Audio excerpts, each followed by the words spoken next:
Welcome back again sa aking channel at kabababa lang natin galing Dumaguete at connecting flight tayo Manila to Daraga Albay, Bicol.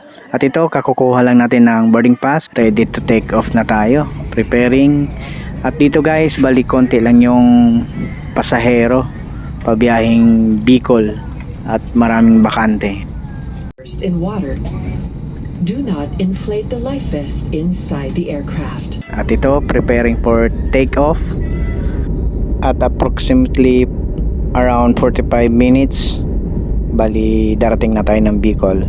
At later, i-explore natin ang Bicol sa mga pasyalan dyan sa Daraga Albay. Dahil andyan na rin naman tayo, sulitin na lang natin kasi malapit na lang din yung mga pasyalan dyan like Cagsawa Ruins, tapos yung ETV Trail sa Mayon Volcano. Sana magpakita ngayon si Mayon kasi parang maulap ang panahon. Sana magpakita si Mayon pagbaba natin ng airplane, tapos pag nag-trail tayo doon. And just enjoy the aerial view from Manila to Bicol region. And guys, if you like this video, don't forget to like and subscribe my YouTube channel, and please comment also kung saan tagasan kayo para malaman natin kung saan nakarating ang ating video. Thank you so much.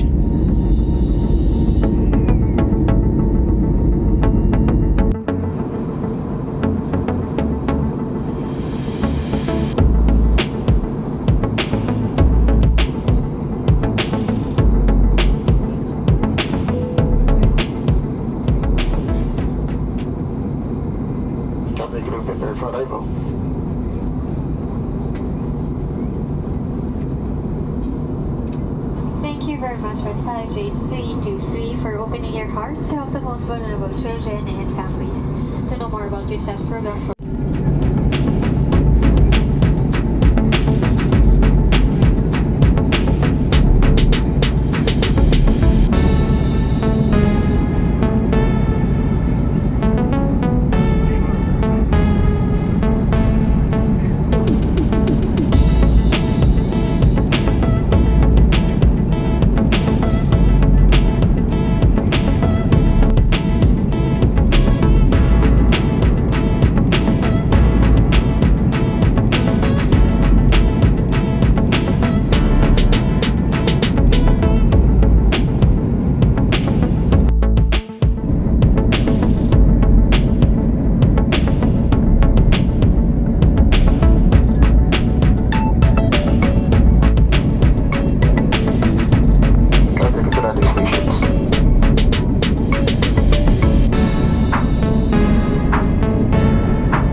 At ito na guys, tanaw na natin si Mayon Volcano, pero hindi perfect kasi natatabunan yung kalahati ng ulap.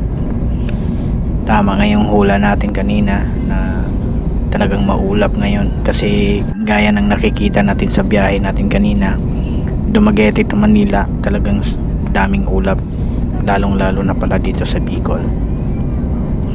At ayan, medyo ang nakikita lang natin yung pinakamababang part niya. Ang ganda sana kung na-timingan natin na hindi masyadong maulap at makita sana natin yung perfect shape ng Mayon Volcano. At kanina din guys, may na-receive akong warning alert sa aking cellphone about sa Mayon Volcano kasi pumuputok po siya ngayon dito sa Bicol, pero hindi yung sobrang lakas, bali pumuputok siya ng konti, at yan yung nare-receive natin sa ating warning signal dito sa ating cellphone. At ito, palanding na tayo. Welcome to Bicol Region.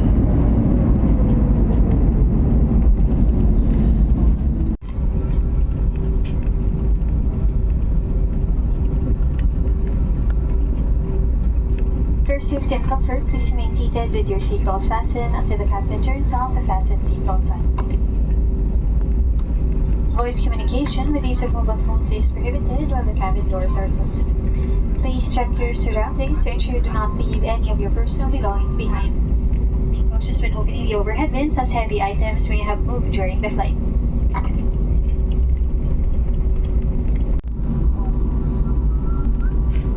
At finally guys, andito na tayo sa Bicol International Airport, at ito tanaw na natin yung airport ng Bicol, located at Darga Albay, Legazpi. Welcome to Bicol International Airport. Dagos po. Ito guys, napakatahimik ng airport na to dito sa Bicol. Pero pagdating nyo sa loob guys, marami naman po siyang tao doon. Bali yung iba nag-aantay ng kanilang flight. At kung mapapansin nyo guys, talagang maulap yung sitwasyon ngayon dito sa Bicol, kaya hindi natin makunan ng perfect shape. Ayan o, si Mayon, talagang kalahati lang. Thank you everyone for flying Cebu Pacific.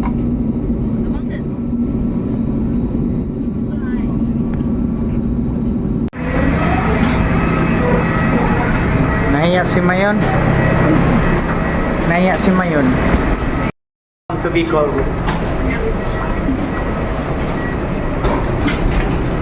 Bicolano.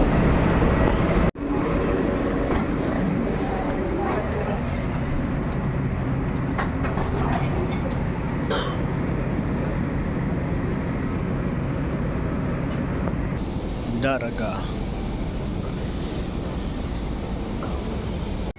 At ito guys, tamang antay tayo sa ating luggage.